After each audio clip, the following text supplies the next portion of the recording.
world, and welcome to the All Real Show. This is where we discuss issues pertaining to the socioeconomic system and how they relate to everything. Why and how are the fundamental questions. Answer them enough, you get to the truth. I'm your host, Alex, and my guest today is the author of several books, including No Rich and No Poor, The Populist Goal We Can and Must Win, Divide and Rule, The Left versus Right Trap, The Israeli Ruling Class Exposed, it exposes ordinary Jews as well as Palestinians, and The People as Enemy, the leader's hidden agenda in World War II. He also created and edits NewDemocracyWorld.org and PDRBoston.org. And I've personally looked on both sites pretty extensively, and there's a wealth of information and insight on both sites, as well as the books. And he's also created and is the administrator on Facebook's Egalitarian Revolution group. Please welcome my inaugural guest, John Spritzler. Thank you so much for being with me today, John. And you stay pretty busy, huh? Yeah, but I'm retired, so I have time. That is true. It's a huge thing when you're working in, a 9 to 5, so to speak, and the time allotment for stuff that you actually want to pursue. I know that firsthand. Yeah. And speaking of retired, you also studied at Harvard T.H. Chan School of Public Health. And I think that's pretty interesting. Did you go to school for that in particular, to study there? I got my doctoral degree in biostatistics there. I got the degree after 4 years in 1992, and then was hired to work as a research scientist at the Harvard School of Public Health. It wasn't called the T.H. Chan School then, because Mr. T.H. Chan hadn't yet given them $400 million, and which caused the name change. So I worked there as a research scientist, as a biostatistician, where my focus was designing and analyzing AIDS clinical trials, which I did for 20 years and then retired. That was my second career. I was a high school math teacher before that. Oh, that's really neat. How long did you do that for? 10 years.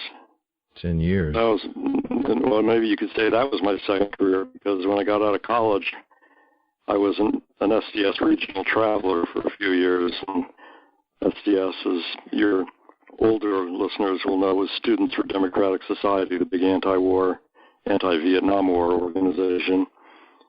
And so as soon as I graduated, I just kept organizing against the war on college campuses, including the one I graduated from.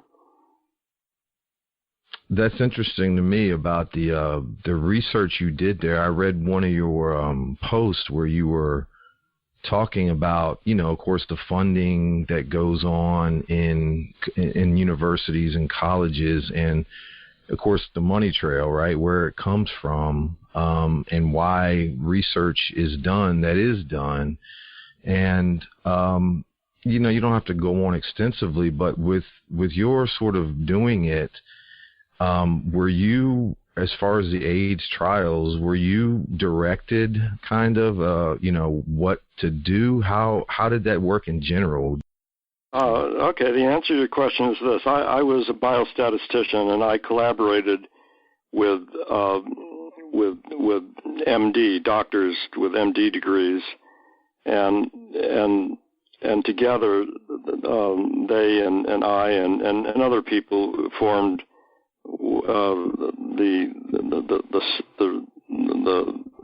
study team for a study. Now, the idea for a study, in other words, coming up with the question which the study was designed to answer. Mm-hmm. Typically, it would be the medical doctors who would come up with those questions. And these are doctors who had a practice, had a lot of patients who were HIV infected, but we're also doing research. And this was the way they did their research, is they worked in a group called the AIDS Clinical Trials Group, which was funded by the National Institutes of Health. And the AIDS Clinical Trials Group did huge clinical trials where patients would be enrolled in multiple clinics or hospitals in multiple nations. It is the largest clinical trials group in the world for any disease. Right. And so I participated in the AIDS Clinical Trials Group, the ACTG, as a biostatistician, because the group at the Harvard School of Public Health that did support for it employed me to do that. And in the course of doing that, I collaborated with doctors from all over the United States and other countries as well. And we would have conference calls and meetings, frequent big conference meetings and so forth. Mm-hmm. And it would be at these big meetings that the scientific agenda would be discussed and formulated. And by the way, interestingly, after they fought a big fight to make it the case, the HIV-infected people, who were referred to as, quote, the community, they became part of the decision-making process about what questions should be asked in the scientific agenda. So it wasn't just, people with MD degrees and so forth.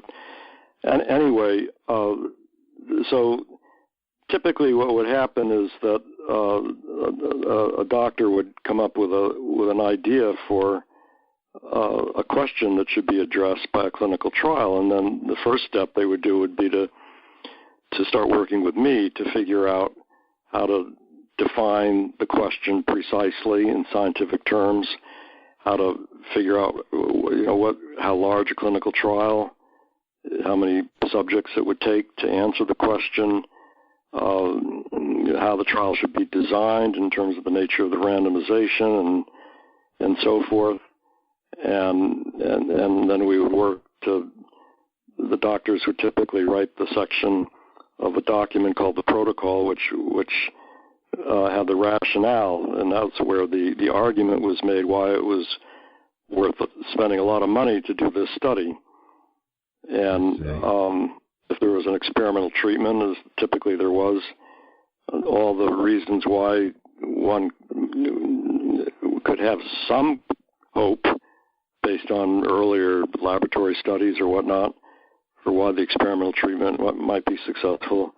And if the rationale was persuasive enough, then the document would be passed to other review bodies, and it would have to get approved. Ultimately, the approval is for the federal government, the National Institutes of Health, to say, okay, we're going to give you, $50 million to run this study. Mm-hmm.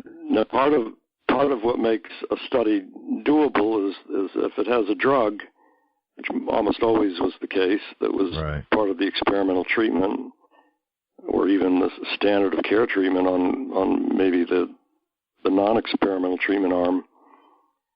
The pharmaceutical company that made the drug would typically donate the drug for free in order to get a scientific study, about their drug. Right. But if they didn't want to do it, then they didn't have to do it. And a lot of times, a study that should have been done for scientific reasons ended up not being done purely because the drug company decided not to donate the drug. And I'll give you a specific example. And it's been many years now. I forget the name of the drug company, but I think it was something like Hearst Pharmaceuticals or something like that. Mm-hmm. They had a drug called pentoxifylline, which we did a study at a low dose because it was the first study. This drug was the experimental treatment for patients with HIV infection who were wasting away, losing lots and lots of weight, which is what happened to HIV-infected people before the famous cocktail was developed, which hadn't been developed yet at the time I'm talking about. Mm-hmm. And as was frequently the case in the kind of studies I was involved in, the conclusion of the trial showed that there was marginal but not statistically significant evidence that pentoxyphylline was useful, efficacious, as they say, for this wasting disease. But the doctors who were involved in the study all thought that it was highly suggestive that a higher dose would be effective. And since there were no serious side effects from the lower dose, it seemed like a no-brainer to have a follow-up study with a slightly higher dose. Right. So I was asked by the doctors to design the study, which I did. And then we went to the pharmaceutical company to ask them to supply the drug, pentoxyphylline, for the study. And to our surprise, they said no. So do you want to guess why they said no? Of course, I'm curious. Yeah, why would they say no? Because the patent on pentoxyphylline was going to run out too soon to make it worth their while to have a study showing it was useful. I see. So essentially they wouldn't have total control over the drug anymore. That's right. It wouldn't be making money for them. Right. So the study was never done. And that is typical of how decisions are made in this context. The drug company was the powerful player. They had the veto. Exactly. And, John, really, I know, and I know you do too, that is the reality, right? That everything, whether it's a drug, testing of cures and diseases, all the way down to, what funding schools get, to, what is done in public works as far as roads and stuff. It's truly all the money. It's all about the money, and the money is the power. The money is the control. Yeah, let me just add another example about HIV, since yeah, please. Not that HIV is the most important example in this, but it's one I had, my experience with. Exactly. The Bill Clinton administration, the national security advisor was a man named Sandy Berger. I remember the name, yes. Yeah, he wasn't that famous, but he was Bill Clinton's national security advisor. Mm-hmm. And he declared HIV to be a national security threat. Now you might say, well, that's interesting. Why? Why was it a national security threat? And the answer is, when he was interviewed and had to sort of explain his decision, he said that in Africa, the governments that are dictatorships of one sort or another, and U.S.-friendly regimes, were in jeopardy of losing their ability to control the population, because the young men in the military, who were the exact demographic that HIV was striking in Africa, were dying at a too high a rate to make the armies reliable. So it was a national security threat. The fact that other people were dying of the disease, that's not what made it a national security threat. Exactly. Yeah, it was the control for the elite, essentially, is Yeah, it's like the elite in general want to be in control of everything. That if they're not in control of something, that worries them, and so they want to be in control of food production. Hoover, before he was, after he was president, mm-hmm. was in charge of using food after World War II against the communists by controlling food that people in communist nations needed and using it as a lever to control. But you can't do that unless you have a lot of food to dangle, right? Exactly. So so from Hoover's perspective, figuring out how to grow a lot of food was important, but not to make sure that everyone was eating well, but to make sure that they're able to control people by controlling food. Exactly. And, it's public record. I mean, a lot of people probably don't know, but, you can look it up. I had an almanac back in, I think it was 1992 or something, that actually diagrammed and showed the tree of the parent companies that people have never heard of their name and how it branched down to the other corporations and businesses that they own. And when you see that, and that's, the truth, I mean, it's right there. Anybody can find it out that looks it up. You see that literally everything that you and I and everyone knows is owned by the same entities. The from the production of the food to the transportation to the, resources. It's, and so it's really easy when you see that to understand how things are controlled. Yeah, and it's gotten more concentrated by far since I think you said 1992, or is that what you said? Yeah, right. Well, and it's I think, John, also it's just something that when it's always going to be more and more concentrated because that is the way money works. Yeah. I mean, it's one of the simple explanations is if I have $1 million, I put it in the bank, I can, go sit on my butt for 6 months or a year, not do anything for society, but I make, $10,000, 20 whatever interest on my money, but you don't have enough money to buy a home. So you take a mortgage loan and you pay 10 or 20,000 in interest that comes up to me. Yeah. So it's really inevitable. It's not a byproduct of the system. It is inherent in the system that this is how things work. There's really no way around it. And yeah, that's true. Yeah, and I know, of course, that's what got my attention with you is the egalitarianism and I think that's exactly what it is. That's what it should be. That's how it started. Of course, if you look back at civilization, using that word loosely, but that's what it is. And everybody was helping each other, and then you fast forward till you have, again, business and money, a monetary system and a market system come into play. Now you have, control, you have the ownership. And, when there's profit involved, of course, that is what it becomes, right? That's what it's all about. And yeah,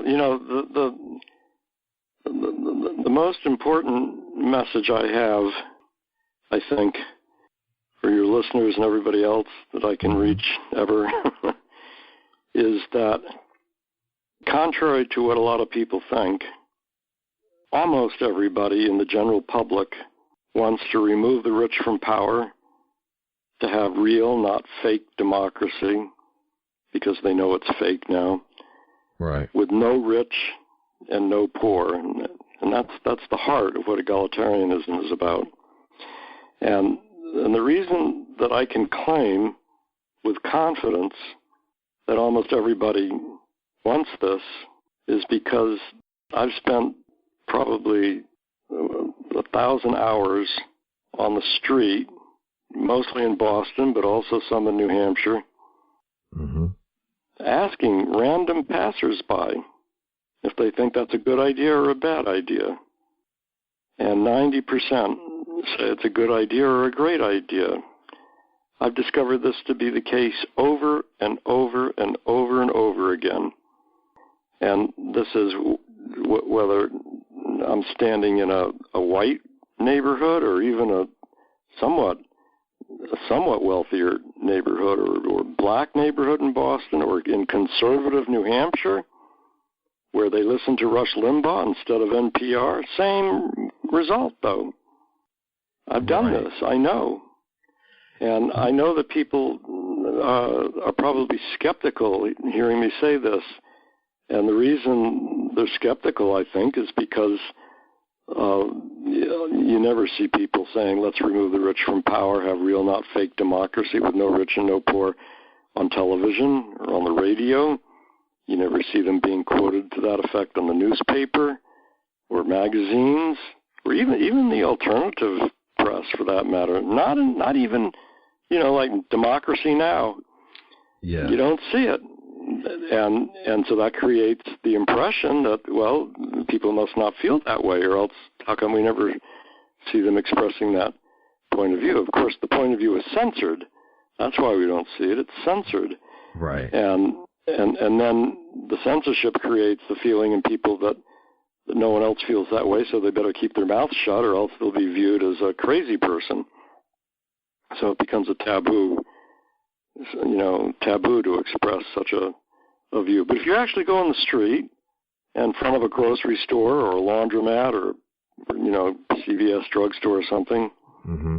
and just ask people who are walking by, do you think that's a good idea or a bad idea? Let's remove the rich from power, a real, not fake democracy with no rich and no poor.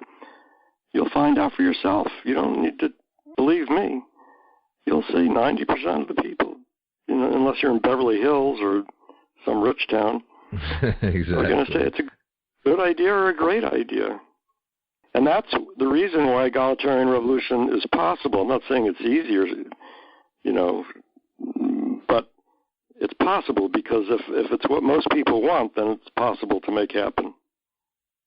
Yes, I agree with everything you just said. And a lot to me, John, it's not asking a question per se. I mean, a lot of people question things in general. To me, it's asking the right question. And to me, what I've read from what you've wrote and things that you say and videos you've made, that's what I understand about you, is that you ask the right questions. You understand the right points that aren't made. Like you said just now, and you've said before, you watch all kinds of news, so-called news, and Republican, Democrat, and Independent, yet they all talk about, what they don't mention is just as important as what they do mention, and they purposely omit things of that nature. You talk about, a big tax thing, and you've commented on this, and I totally agree with you 100%, where, they'll say, Jeff Bezos or whoever, all these rich people, they have to pay their fair share. And so then they go into detail about what is their fair share and how should we tax them, instead of the real issue and real question of saying, wait a minute, what kind of system do we have that allows one individual to own more wealth than close to half of the world's population? Yeah, right. As if making them pay a little bit bigger tax would make it okay. Exactly. It's a Band-Aid solution. It's, and again, you've pointed this out, so I know you feel the same way, and I totally agree that if you look throughout history, that is what is done. I mean, every ruling class, has understood that's what you do. You essentially rule the people, and then when they rebel or act up enough, you give them just enough to shut them up and and appease them. Yeah, which is, that's why we got the New Deal, which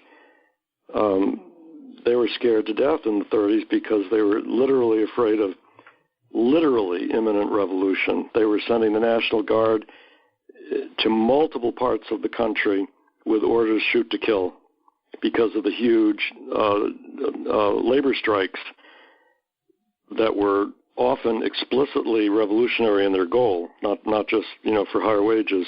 Right. And even when they weren't, they were so militant that it was clear that the newspapers, like the New York Times, were calling them insurrections and civil war. We're not taught our own history in the school, so most people don't have any knowledge of what the ruling class was afraid of, what working people were doing in the 20s and 30s. And because of not having that knowledge, people are easily persuaded of the fairy tale idea that we got Social Security and the right to form a labor union and unemployment compensation because this nice man named FDR got elected president and gave us these nice things. Exactly. They don't understand that it had nothing to do with FDR being president. It could have been Genghis Khan sitting in the Oval Office, and the ruling class would have had to give us something like the New Deal to avoid the revolution that was developing in this country. Right. Exactly, and that's that you said it perfectly. That is the point. It's all throughout history. You can pick any president, any king, queen, for that matter, any pharaoh. And change the name, and you change what they give them, what they give the people. But it's the same scenario over and over. And another point about this that I think is important for people to understand is that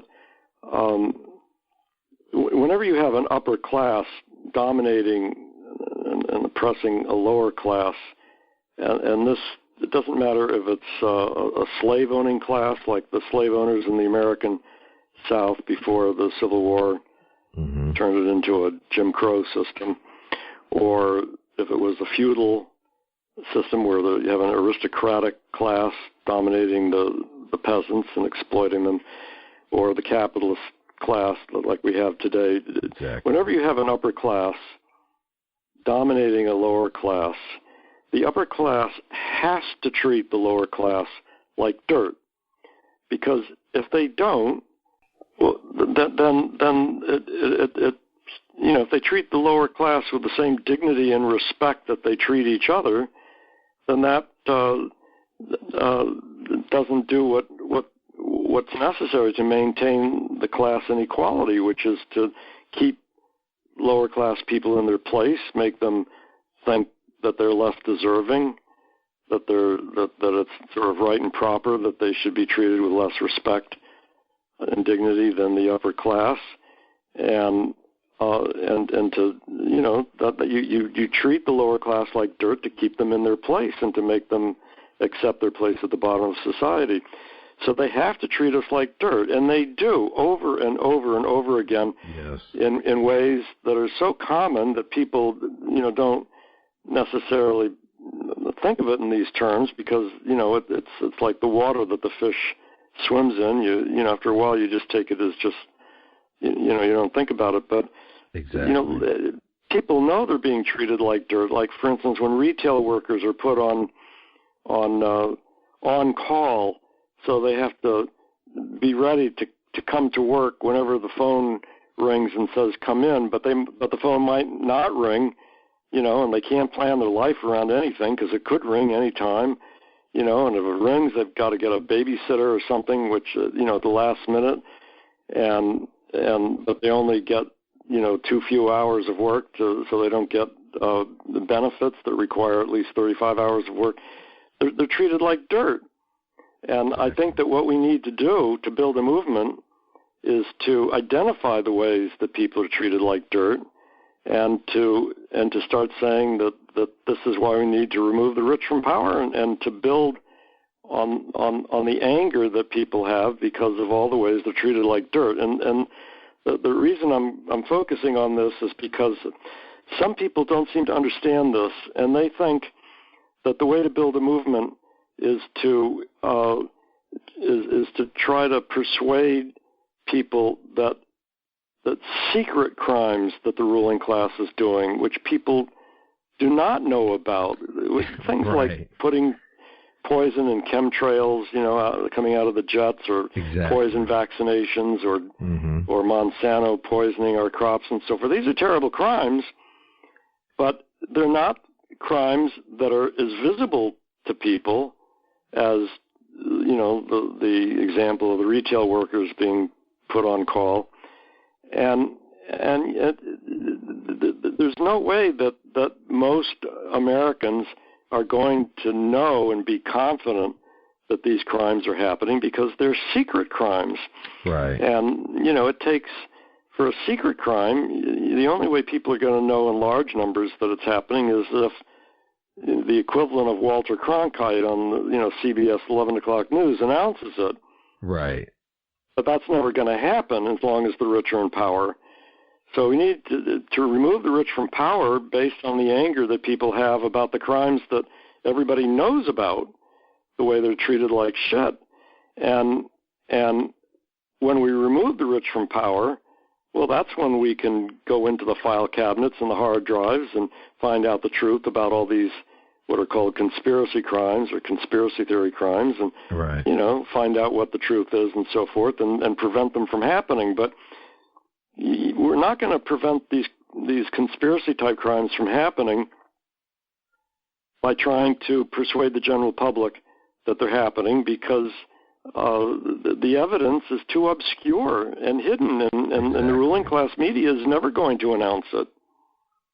Exactly. So, yes. That's, I think, an important point, that, people are being treated like dirt in a million different ways. Homeless people living in tents in all the southern warm states, with thousands of people in Los Angeles and Florida living in tents.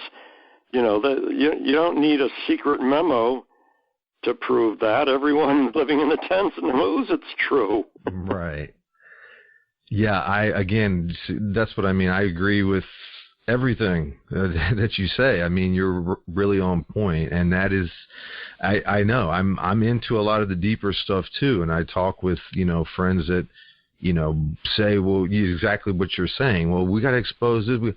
And yeah, if people don't rise up or react or put their foot down on stuff that they know is happening, then exactly how are you feasibly going to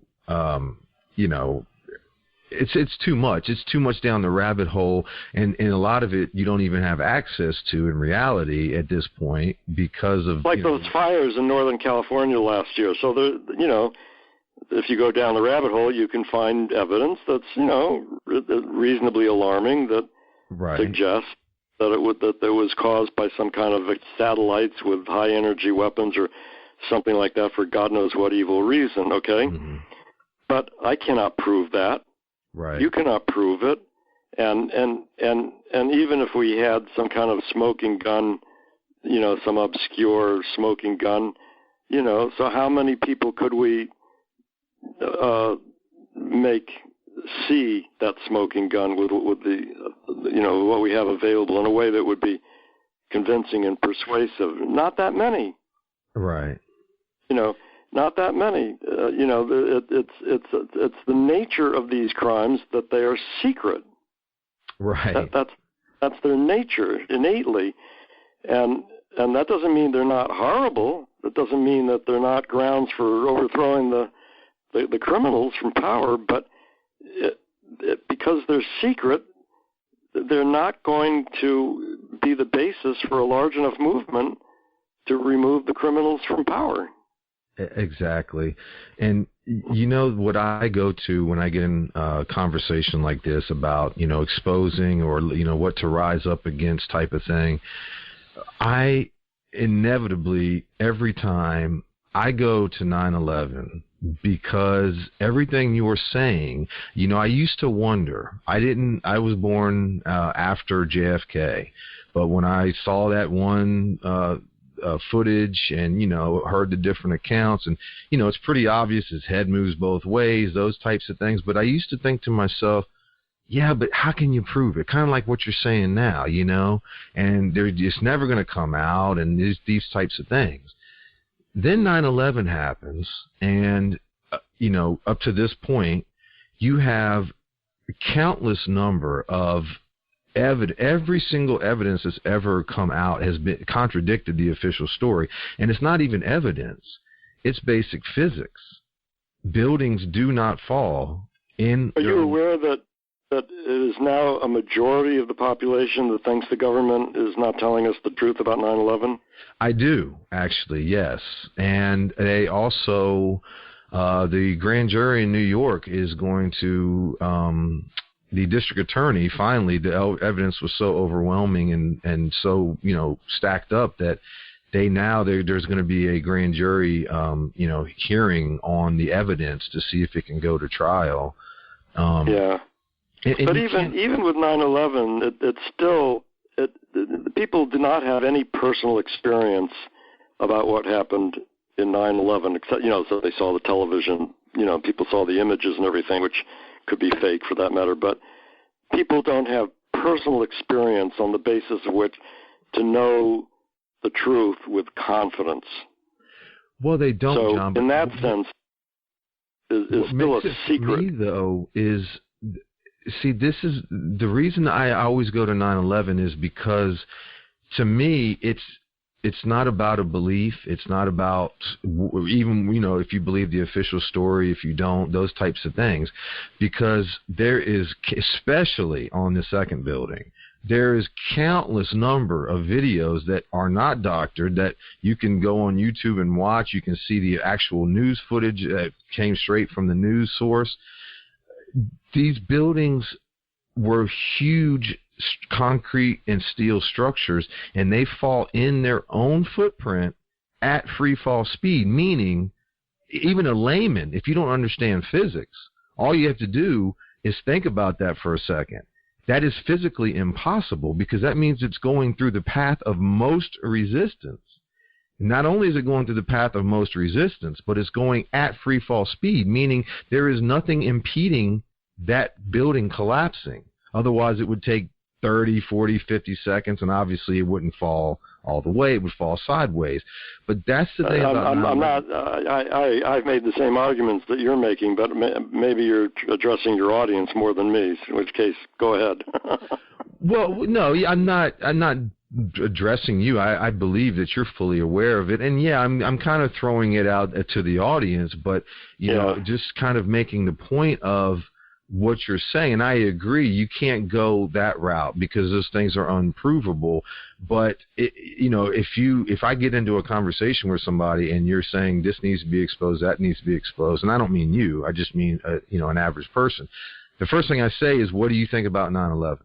And if you say anything essentially other than what we know to be true, that buildings don't fall at free fall speed and stuff like that, then I don't know. I feel like we can't go past that, because you're saying these other things, yet something that is provable, you can look up yourself, and Well, I would love for some kind of authority, the equivalent of. You were born after JFK. I don't know if you remember watching Walter Cronkite on TV. You might not be old enough. I was born in '76. Well, I forget what I do remember Cronkite, but not, extensively. Anyway, I'm using him as a symbol for a trusted authority. He was known as the most trusted man in the United States. I think I think he was the anchor for CBS and the 11 o'clock news. And he was known as the most trusted man in the United States. When he returned from a trip, an investigatory trip to Vietnam during the war, he announced, as no other media person ever had before, that the war was unwinnable. Now, he didn't say it was an unjust war, which would have been better, of course, but he said it was unwinnable. And that is what opened the floodgate for the public to start thinking it was unwinnable and therefore we should get out. And that's what caused President Lyndon Johnson to remark that he said, I lost Walter Cronkite. And because of that, that's when he decided not to run for a second term. So in order for 9/11 to become a kind of issue which would cause the general public, not just, a bunch of people, like you, but the general public, to view the United States government as criminals, for doing an inside job of 9/11, it would take something equivalent to Walter Cronkite, whatever it was, some kind of official investigatory committee that was as legitimate as anything could possibly be, to come to that decision and announce it. And I'm pretty skeptical that that's going to happen. I would love it to happen. I know that people are trying to make it happen in New York, and I'm not, but my crystal ball's in the repair shop, so I can't tell you for sure what's going to happen or not. But I'd be very, very skeptical that there will be a declaration of the truth that 9/11. I'm convinced it was an inside job. Right. That 9/11 was an inside job, with the kind of declaration that would result in the general public feeling as confident of that fact as the general public ended up feeling confident that the Vietnam War was unwinnable. Exactly. You see what I'm saying? Yeah, 100%. And again, you nailed it. I mean, that's perception. That's another big one for me. It's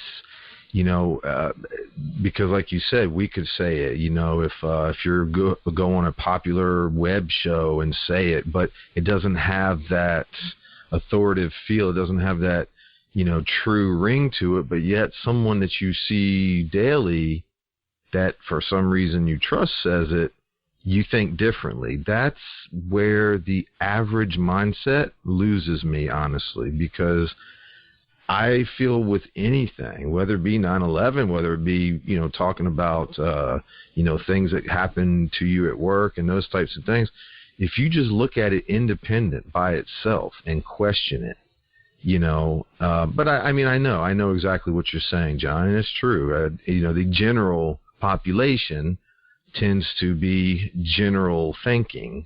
And let me give the other side of the coin, which is what I'm doing here in my local neighborhood. Mm-hmm. In terms of organizing approach. Yes. I live in Boston, Massachusetts, and Boston consists of about 10 or 12 named neighborhoods, like each of them is like a zip code. And the two zip codes that are called Brighton and Allston, where I live in Brighton, have always been considered sort of one neighborhood, called Allston Brighton sometimes, or Brighton Allston. Okay. One of them used to be a part of the other, which is why they're sort of connected that way. Anyway, it's a neighborhood that in Boston, which is mainly white, mainly working class and student. There's a lot of students because the universities, Boston College and Boston University, a lot of the students of those colleges live in Brighton, Allston. Mm-hmm. And it's a neighborhood which has been experiencing gentrification big time because the new housing developments that realtors or real estate developers are coming in, building these large housing developments that are almost all luxury rentals or luxury condominiums.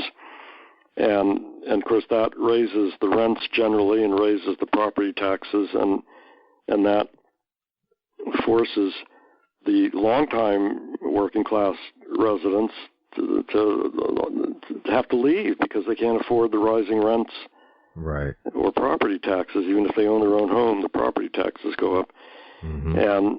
And so there's a lot of everybody knows this is going on. Everybody knows it's no secret. And there's a lot of anger. Well, there's an organization that just was formed called the Brighton Allston Community Coalition, and it formed in last April, and it's aiming to get as members everybody who lives in Brighton Allston, whether they own their home or whether they rent or whether they're a student. And one of its main demands is to get more affordable housing, and specifically to demand that these new developers have to have at least 20% of the units be affordable housing, not these luxury condos. Okay. And so I'm recruiting people to join the organization, the Brighton Allston Community Coalition. It's called the BACC. But the way I'm recruiting them is I'm asking them to not just join, but to sign a statement. And the statement, it's a 2-sentence statement.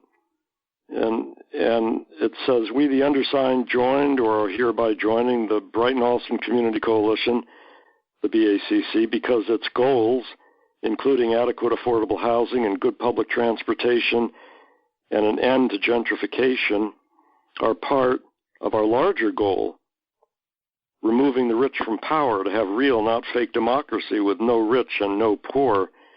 We hope that the BACC will declare that it also aims for this larger goal. That would make us be even more enthusiastic members of it.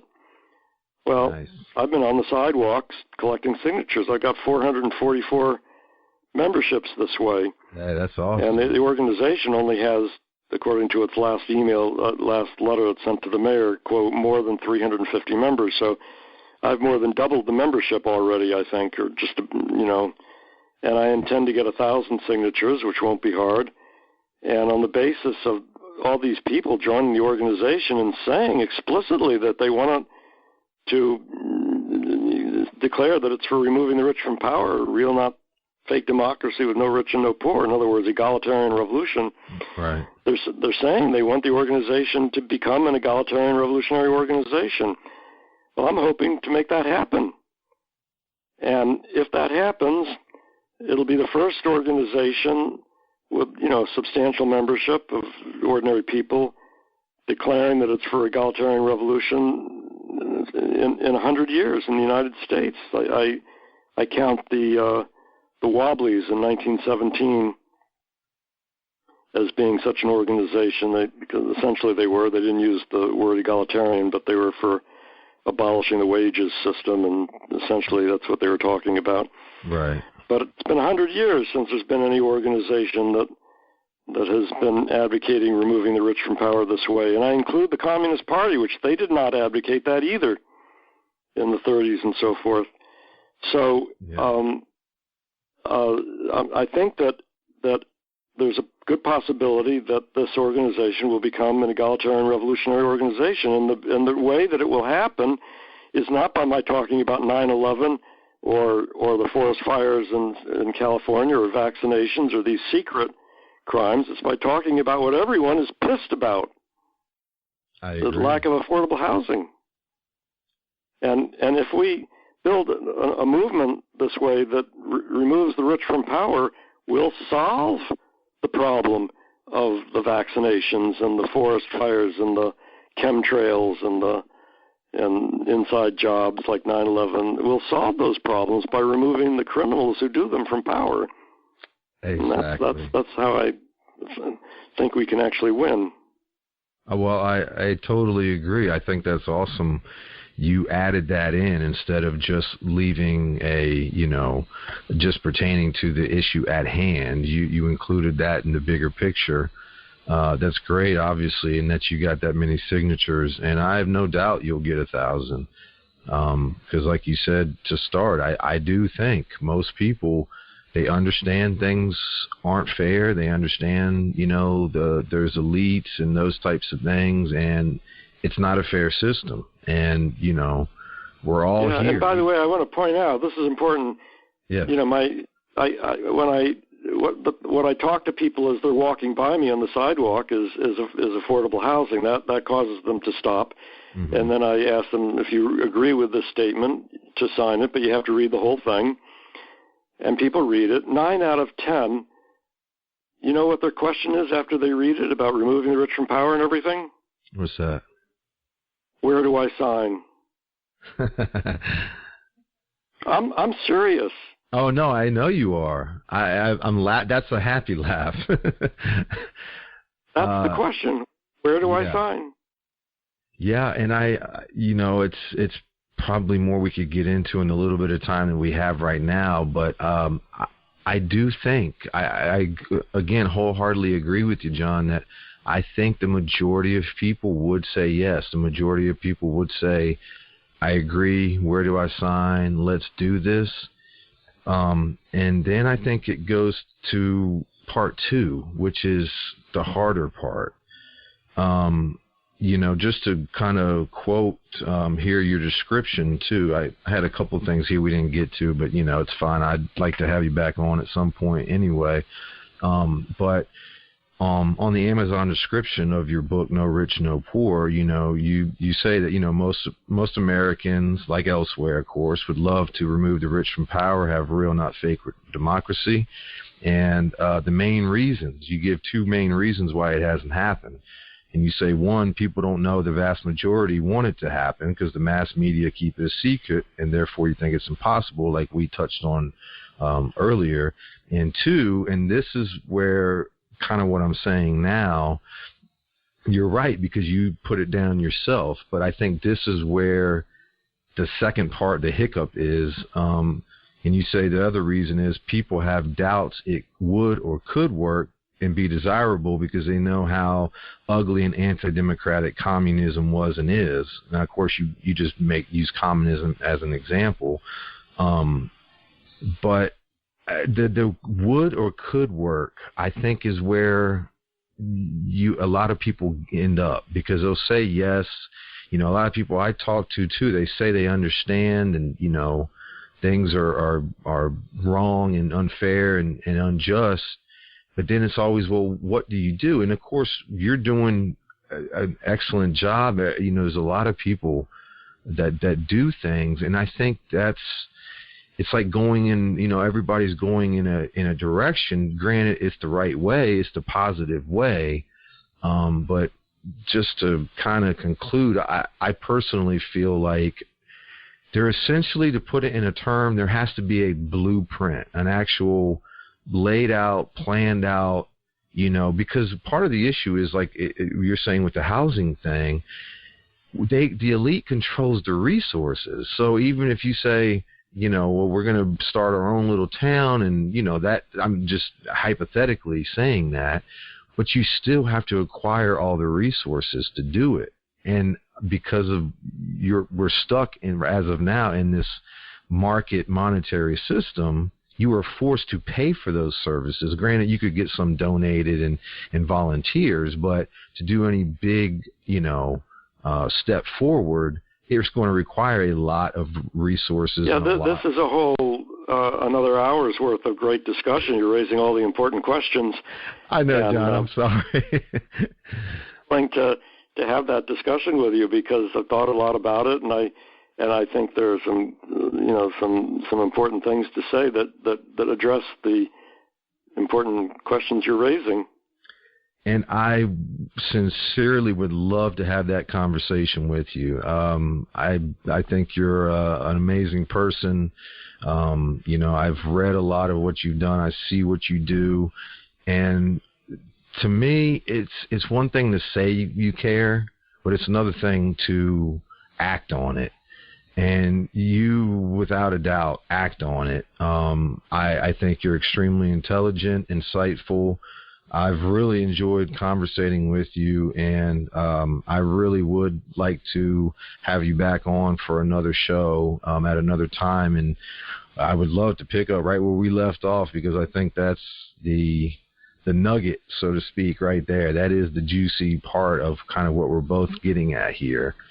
So I really want to thank you for your time and everything you said. It's been very insightful. Well, thank you very much, Alex, and give me a call when you want to do it again, and I'll, if I'm able, I'll be willing. That sounds great, John. I really thank you. I do, and I definitely will. We'll be in touch, and we'll do it again soon, hopefully. Okay. Thanks a lot. I'll sign off, okay? Okay, John. Thank you so much. Take care. Goodbye. All right. You too. Bye.